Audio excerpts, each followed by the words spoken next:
उसके लिए आप बार बार आते रहे हैं और हम एक बार आग्रह करते हैं, आप तुरंत उसको स्वीकार करते हैं। सीमा के हालांकि ये सीमा लंबे समय से मांग थी कि ये हमारा आम आदमी बॉर्डर पर जाना चाहिए, देखना चाहिए वो कैसे वहाँ का रहता है। उसी मांग को पूरा करते हुए ये सीमा दर्शन चौकी उसको डिक्लेयर किया गया। आप और हम सभी लोग बिना अनुमति के वहाँ जा सकते हैं, ऐसा एक पर्यटन के रूप में स्थापित किया है। आप पूर्व में पधारे थे अक्टूबर में, तब आप ही के घोषणा से वहाँ एक छोटा सा जो मंदिर था उसको विशाल मंदिर बनाने का निर्णय हुआ था और वहाँ म्यूजियम वगैरह बने हैं। तो कल उसका सीमा चौकी का मंदिर का लोकार्पण का कार्यक्रम है। आप वहाँ रहेंगे, वहाँ बीएसएफ के सभी अधिकारी लोग आपसे गेट टुगेदर रहेंगे। इस पर आपका मन था और हम सभी का कि आप सब लोग आग्रह इसीलिए जन कल्याण समिति का मैं बहुत बहुत आभारी हूँ और मुझे बार बार यहाँ आने का मौका मिलता है और मैं अपनी लाइफ में महसूस करता हूँ पूरे देश में घूमने का मौका मिलता है। ये मेरे लिए एक प्रेरणा है और वाकई प्रेरणा है।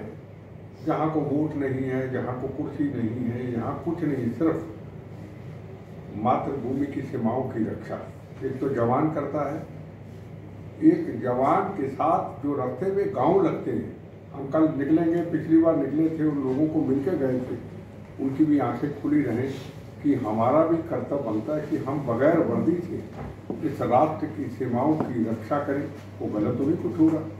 तो मंदिर का निर्माण करना, मंदिर तो था ही, एक प्रॉमिस किया था सबके सामने सारी समिति ने, वो आज पूरा हो गया। कितनी मेहनत, अपने खून पसीने की कमाई से, अपने दसों लोगों की कमाई से सेवा के रूप में लगाना, 150 किलोमीटर जाना उस सेवा के लिए, ये बहुत बड़ी सेवा है राष्ट्र की। इससे बड़ी कोई सेवा मैं नहीं मानता कोई सेवा हो। और मैं समझता हूँ यही नहीं, जैसलमेर, वहाँ भी पीछे गया मैं, जैसलमेर में भी हमारे कार्यकर्ता थे, स्कूल के अंदर छोटे छोटे बच्चे, उनके अंदर एक जज्बा पैदा किया जा रहा है, बड़े होके आपने फौज में जाना है, फौज में नहीं जाना है, जहाँ भी है तो सीमाओं की रक्षा के साथ अंदरूनी सीमाओं की रक्षा कैसे करनी। छोटे छोटे बच्चे आंखें बार आती, कई बार भी इतना बड़ा राष्ट्रभक्ति का जज्बा इन सब में है। वो कोई इनका स्वार्थ नहीं, कोई दिखावा नहीं। तो मैं इनका और आपका प्रेस का बहुत शुक्रिया अदा करता हूँ। और इसके आगे का जो हमारा काम होगा, पहले जैसलमेर जैसे वाघा बॉर्डर के अंदर सबसे बड़ा फ्लैग है, उसके बाद बीकानेर, फिर उसके बाद हम आगे जहाँ भी हमें इनका आदेश होगा वहाँ भी हमने 2-4 लोगों से बात कर रखी है जो राष्ट्र की सेवा करते हैं, उनकी मदद से फिर नेशनल फ्लैग के लिए एक क्रांति की तरह शुरू करेंगे कि हर बॉर्डर के ऊपर नेशनल फ्लैग हो। गवर्नमेंट तो करती है, पर जिस तरीके से समिति ने सारा अपने खून पसीने की कमाई से किया, वो फ्लैग भी हम लगाएंगे। वो अपनी सेवा करें, हम अपनी सेवा करें। अब कुछ सवाल पूछना चाहिए। जिस तरीके से पीछे मुझे मेहता साहब का, प्रेसिडेंट साहब का, सबका फ़ोन आया कि जैसलमेर में है तो वहाँ एक स्कूल में जरूर जाइए, तो मैं स्कूल में गया।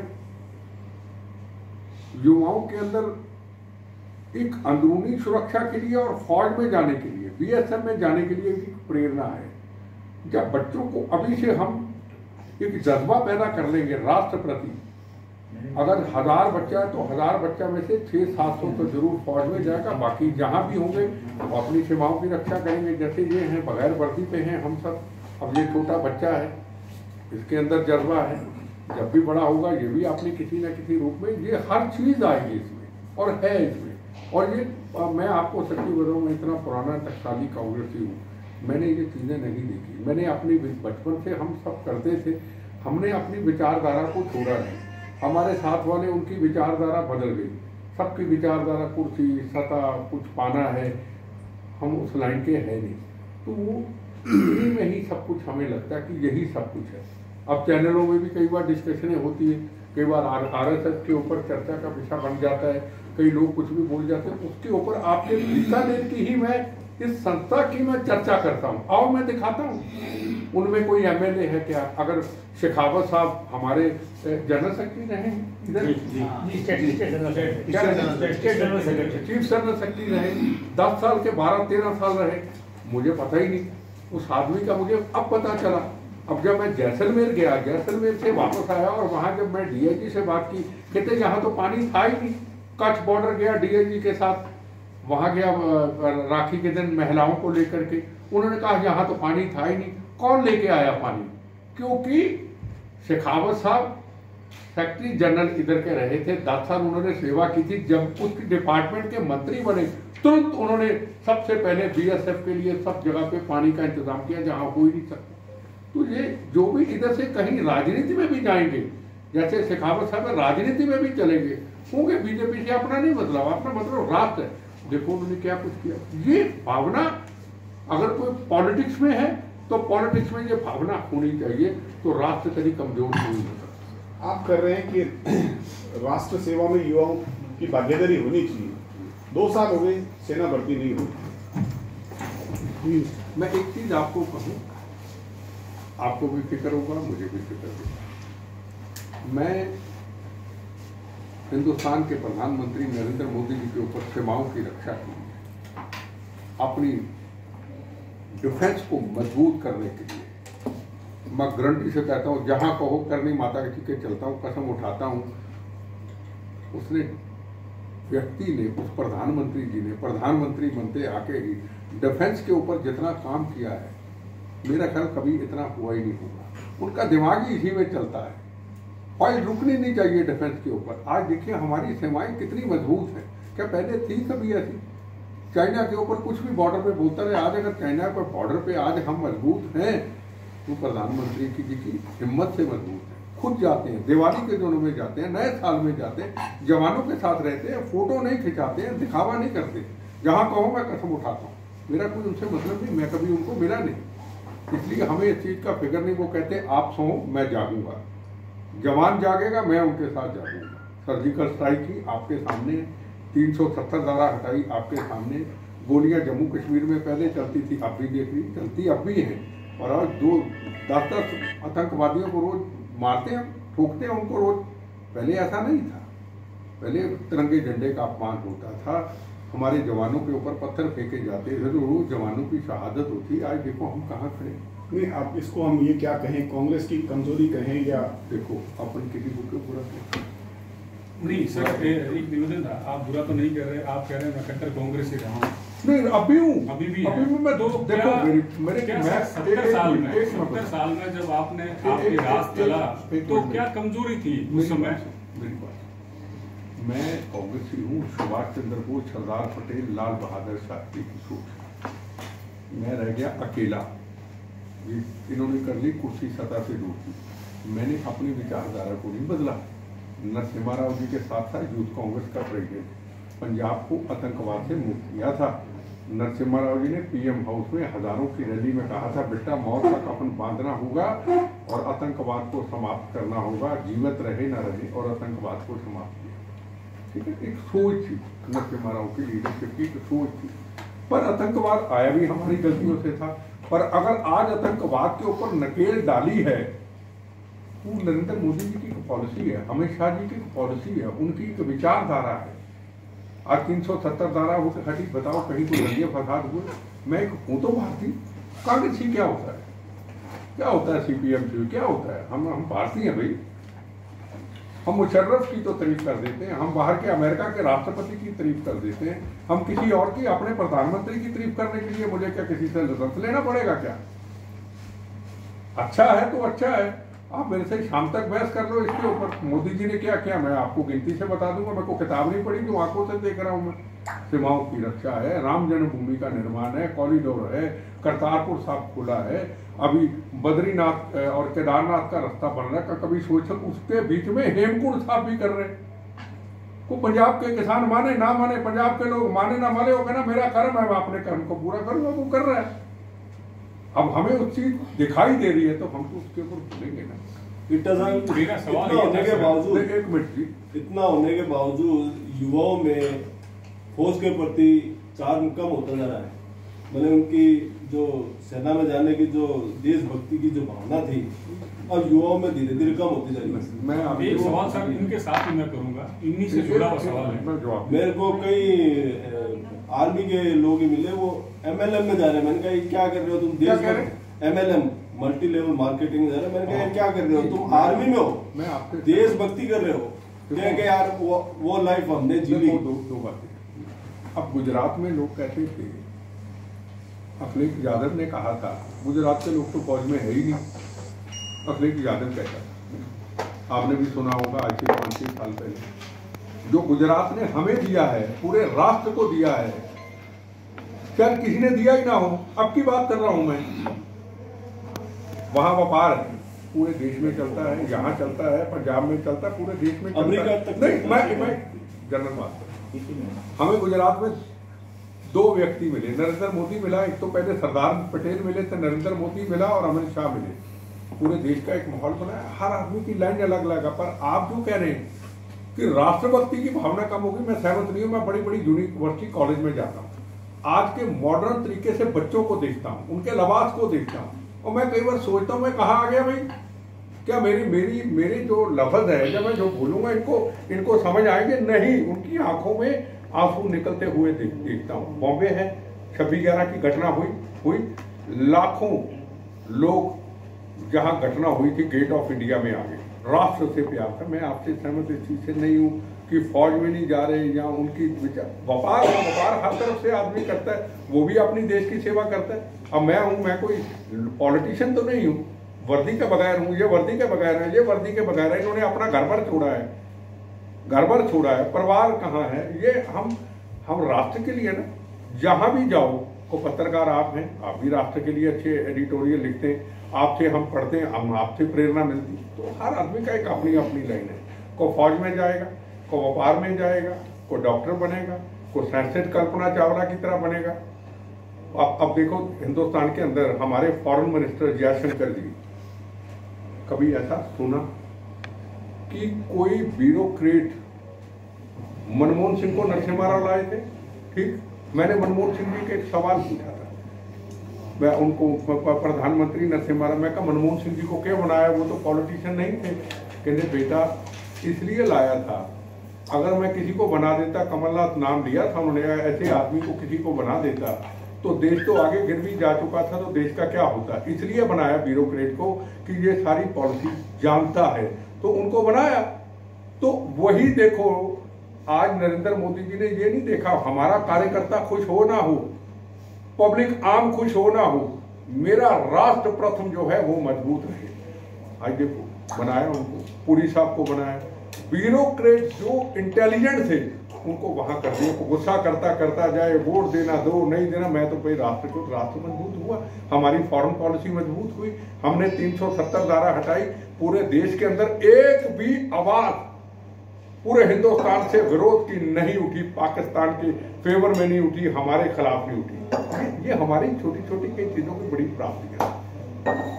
आप पूछेंगे, हमने अपनी जिंदगी का बहुत टाइम हमने खराब कर दिया। हमने बोला कांग्रेस ने, मैं उसी में, मैं को दूर तो नहीं, मेरे देखो मैं तो अब जाके मेच्योर हुआ, मेरी उम्र हुई, मैं मेच्योर हुआ। अगर मेरे से पूछोगे तुम्हें कब एहसास हुआ, जब पंजाब में टेररिज्म था, हम लड़ते रहे, बम गोलियां खाते रहे।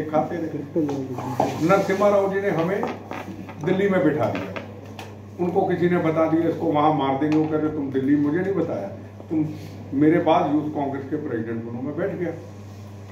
जब मैं ऑफिस में बैठा शुरू किया तो मेरे पास जो भी नौजवान आया, ये तो है ना राष्ट्र, इनके जो बच्चे में भी यही भरा हुआ है। मेरे पास जो भी आया, मुझे एमएलए का टिकट दे दो, मुझे एमपी का टिकट दे दो, मुझे चेयरमैन बना दो, मुझे यहाँ का प्रेसिडेंट बना दो, मेरे पास को राष्ट्र की बात करने वाला आया ही नहीं। उस दिन मैंने सिर्फ पकड़ लिया ऐसे, मगर यार मैं कहाँ आके बैठ गया, जिंदगी का सफर गुजर गया मेरा बड़ा, शरीर मेरा छाननी हो गया। अब मैं क्या करूँगा, कहाँ आ गया। मैं नरसिम्हा राव जी के पास गया, मैं सर मुझे कहाँ बिठा दिया, मेरा काम नहीं, मुझे प्लीज पंजाब भेज दो, मैं टेररिस्ट विक्टिम दूंगा, मैं सेवा करूँ। कहते बेटा तुमको इसलिए मैंने बिठाया। तो फिर मैंने क्या किया, सबसे पहले वाघा बॉर्डर, 2 लाख की भीड़ लेके, ये लोहे का बॉर्डर सामने, उस वक्त नहीं इतना लंबा चौड़ा, तो ऐसी की तैसी आओ। रेंजर क्या कहने लगे, बेटा को गाली देना बंद करे, बेनजीर भुट्टो को, नहीं तो हम गोली चलाएंगे, मैं तुम्हारी ऐसी की तैसी, तेरा लोहे का गेट तोड़ के तिरंगे झंडे लेके लाहौर घुस जाएंगे, तेरी गोलियां खत्म हो जाएंगी। फिर कहाँ गए? गंगानगर 60-70 हज़ार की भीड़। फिर कहाँ गए? कच्छ बॉर्डर 1.5 लाख की भीड़। फिर कहाँ गए? जम्मू कश्मीर 50 हज़ार की भीड़। पाकिस्तान के चने चबा दिया और पूरे देश के अंदर हमने टेररिज्म के खिलाफ एक लहर शुरू कर दी। ये हमने कर्म किया। और जब नरसिम्हा राव जी हट गए, हमने कहा हमारा काम नहीं, हम अपने मिशन में लगे। सवाल ये है कि कहीं ना कहीं कमियां बहुत रही। पहले भी लोग खद्दर पहनते थे, खद्दर कितना सुंदर लगता था, अभी खद्दर पहनते, फर्क आ गया उसमें। हमने तो नहीं विचारधारा को बदला, हमने अपनी विचारधारा को वही रखा, बोनस की अपनी जिंदगी वही रखा। कैप्टन साहब का सब निर्णय ठीक है क्या? हाँ जी, कैप्टन साहब ने जो निर्णय लिया, देखो जी, मैंने एक चीज कहूँ, मेरे से जीवन बोनस की जिंदगी है, कोई कहीं भी है, अपने अपने में मत रहे। जब उम्र थोड़ी सी जवाब दे दे, राष्ट्र की तरफ से भगवान के चरणों में लगता है। इंडिया का एक प्रोग्राम करता हूँ बॉम्बे में, है ना, मैराथन करता हूँ वहाँ। हमारे मिल्खा सिंह जी हमेशा आते थे, तो जो हमारे ऑर्गेनाइजर करते थे वो कहते जी इस बार कपिल जी को ले आओ, है ना, शो में है, और ओबराय जी को ले आओ, तो आप मेरे साथ चलो। मैं चलते हैं, उनको फ़ोन किया, कहते आ जाओ, हम चले गए। तो अंदर शो चल रहा था, थोड़ा इंटरवल हुआ था, तो कपिल जी को उनको मिलना था, तो किसी ने गलत कह दिया, क्योंकि सरदार था भी आपको बिट्टा मिलने आया है, बिट्टा मिलने आया। जो मुझे लगा, मैं टीवी सामने चल रहा था बाहर स्क्रीन पे, मुझे लगा कि मैं तो टाइम दिया नहीं, मेरे से तो कोई बात हुई नहीं, ऐसे ऐसे कहने लगे, पर किसी ने गलत कह दिया, वो मेरे पास आ गए। अब आ गए, अब मैं क्या, मैं इसको क्या कहूँ, वो मन तो मना नहीं था।